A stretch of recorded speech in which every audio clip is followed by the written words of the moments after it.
Hey everyone, my name is Matt Hauser. I'm with the Nature Conservancy Maryland, DC chapter and the University of Maryland Center for Environmental Science, the Horn Point Laboratory.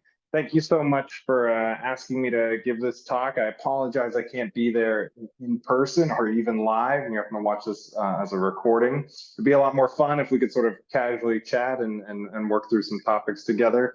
But I hope you view this as sort of an introduction to my work, an introduction to some of the recent work the Nature Conservancy and our partners have been taking on, and there'll be an opportunity for further conversation in the future. So with that, I'll jump right into it. We know there are opportunities to advance the sustainability of agriculture across the Chesapeake Bay watershed. A lot of my work and a lot of the Nature Conservancy's work focuses on kind of two broad areas for that work. One area is in-field, advanced nutrient management and soil health practices. How do we really do a better job of being efficient within crop production and management, keeping fertilizers in-field? And that work's really important. It's really key. A lot of nutrients are lost from that area of agriculture. And it's also something that farmers care a lot about, right? They're thinking about how to be more efficient. So it's a wonderful way to meet them where they're at. But in addition to that, we do work around the edges of agricultural fields, if you will, related to wetland and floodplain restoration. So how do we take marginal land out of production and really generate some ecosystem services on that, where we're capturing nutrients as they're being lost from agricultural fields before they hit surface water.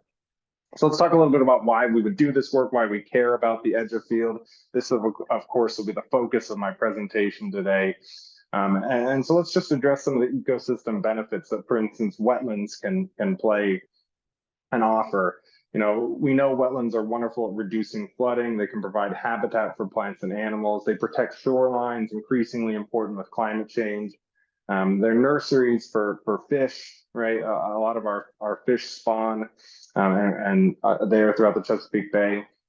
They can replenish water supplies. They're a water quantity aspect, and of course they also help with water quality, in that they help remove excess nutrients. They're a sink for a lot of the fertilizers that are leaving agricultural lands. And some research has suggested that depending on placement, wetlands can remove up to 1,800 pounds of nitrogen per year per wetland acre. And you can see with a larger wetland, you're getting a lot of impact there. So one of our challenges, right, is that we've lost a lot of these benefits because we've lost a lot of our wetlands. Historically, the Chesapeake Bay watershed had about 3 million acres of wetlands. That's been about halved, 50% down to 1.5 million acres now. That's largely been through development and drainage. And so we've lost a lot of these benefits. It's one of the reasons we're having a lot of our water quality challenges, in addition to some of the biodiversity issues that we have.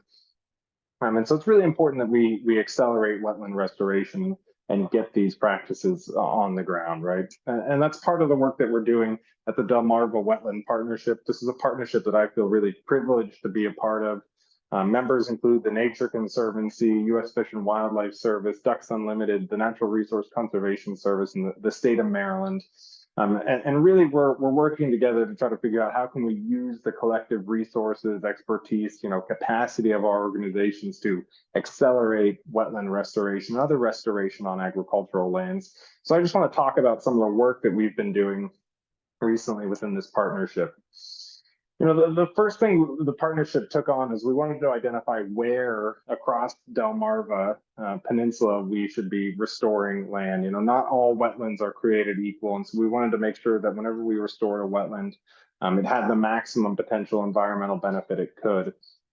So we did a GIS analysis that identified land parcels across the peninsula where we'd really get maximum water quality benefits here in blue, climate resilience benefits here in red, both in purple, and then our adjacent patches that are also worth restoring given their location in yellow. And so really this map outlines these kind of key areas for wetland restoration. And I want to emphasize all of this is agricultural land, but really what we did was eliminate prime farmland from consideration. We don't want to ask farmers to take out their best land for a wetland. It's just silly, and it's already a difficult profession. We don't need to be asking them to do more. So this focuses on marginal farmland where we really think there's an opportunity for a win-win. So this work was really important to identifying where we should be doing our work, But I want to emphasize, these lands aren't empty. There's owner operators, farmers on these lands. And there's also increasingly a large group of non-operating landowners, folks that previously farmed it or maybe retired now, or purchased this land and use it for other purposes, will rent some of it out, you name it. But these folks are the decision makers on this land.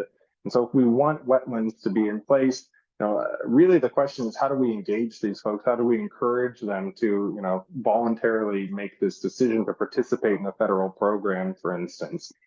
And so that's the question we wanted to answer through a landowner survey. We wanted to identify, really where landowners were at. And so we sent this survey to all of our priority landowners, all those folks who owned land in that map I had just shown. And that ended up being about 2,300 landowners. And we sent this survey first in mid-February of last year, 2022. So from this, we got about 373 respondents for a 16.3% response rate, which is overall pretty darn good for the area. So I'm fairly confident in the responses. So looking at what we really found, we got some interesting results. 65% of our survey respondents reported they had never been contacted about the opportunity to restore their lands. In the past, the survey and information we provided in it was the first time they had ever heard about it, which was really striking to us, right? These are our priority landowners, and the fact that many of them had never been notified about it. But, despite really not being aware of the opportunity, we saw a high level of existing interest. 77% of our respondents requested that we follow up with them and provide them with information about potentially restoring their land. And, they didn't just check a box on this, they actually provided contact information for us, which we generated over 220 landowner contact information from this work. So something, again, really speaking to the high level of interest. And whenever we look at why folks were interested in restoring their land, some cool things pop up. 84% said that they were somewhat or very motivated by the habitat benefits of restoration. Another 84% said they were somewhat or very motivated by potentially receiving some type of payment for the program. As many of you know, federal programs will cost share or provide some type of incentive for these practices. And so that was certainly a factor in landowners' decision making. And another 81% said that they were motivated by the opportunity to help clean the Chesapeake, provide clean water. So overall, very high levels of interest, very high levels of motivation for achieving some of these ecosystem services, in addition to, of course, making some money, which is understandable. So the survey, showed us that interest is high. Knowledge is really the barrier for a large segment of landowners. And so from this, to really counter this barrier, the partnership undertook a mail-based social marketing effort. So I'll talk a little bit about what that looks like and the impact now. What we started doing was sending out these postcards, where we're really describing the projects. We offered a small incentive for landowners to meet with one of our restoration specialists and talk about their property. And we provided the contact information for one of our restoration specialists on the back. In about a 4-month period, we sent out around 1,200 of these to deliverable addresses, again, focused on our priority landowners. And from that 1,200, we got 43 landowner responses, again, in an approximately 4-month period for about a 3.6% response rate. So overall, this was pretty happy. It accords with much of the literature that's been done around forested conservation in the upper Midwest with a similar approach. This is really kind of what we were expecting. So, it's a fair question to ask is, what does a 3.6% response rate actually get you?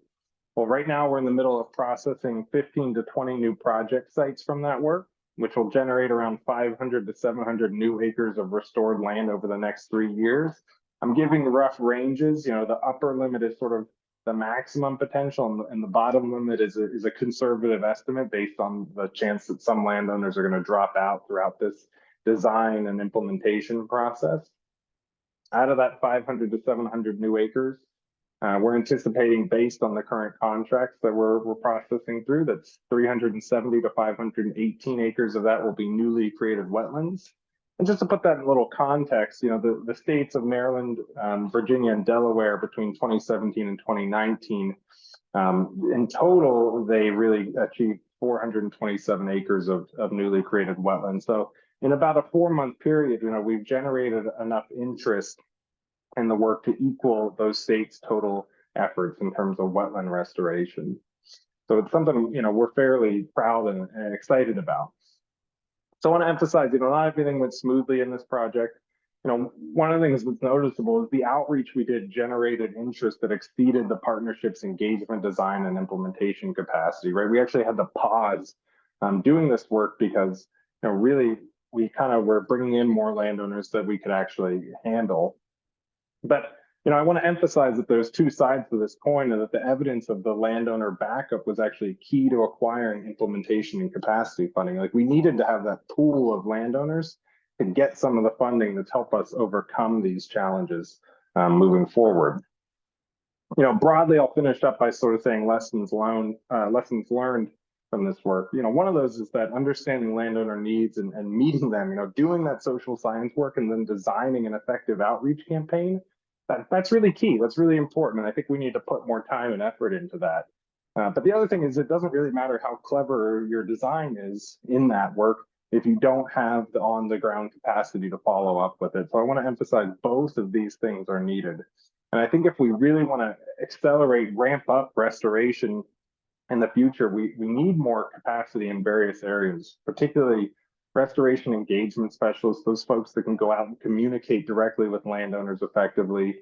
We need more design technicians and engineers to really work through the designing of the projects to make sure, that work gets done, and the restoration engagement specialists can just focus on bringing in new clients, new landowners.